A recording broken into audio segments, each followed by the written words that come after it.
inayon na to og abre kay og sunod na ate tagaan og regalo di maupo na tong sudlan. Mao na tips diha para makatipid.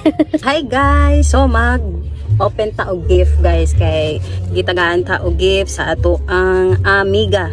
Di ba amiga? Pero pang New Year ni siya nag-gift na Christmas tapos ambot nganong love di ba? Pero thank you sa naghatag og gift sa ako guys, di ba? Thank you so much sa naghatag sa ko og regalo, ganun. So i-open na nato guys. Sa kaya ni guys, unta ano nung kwarta. Ina pa maabre.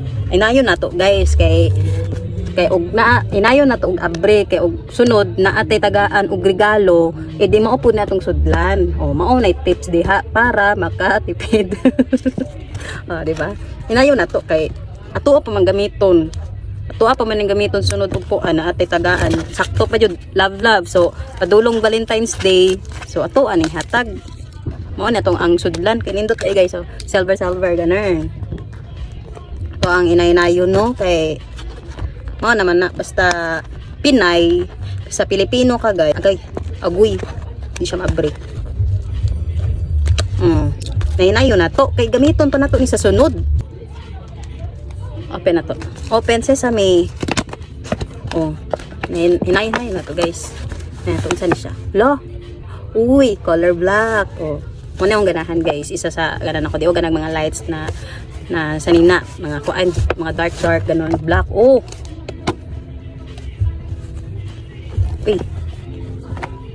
Agoy, crop top man ni guys. Crop top ata ni. So thank you so much. Sanina guys. Color black. Thank you. Marto guys. Thank you for watching. Please follow and share. Thank you sa naghatag og gift sa ako.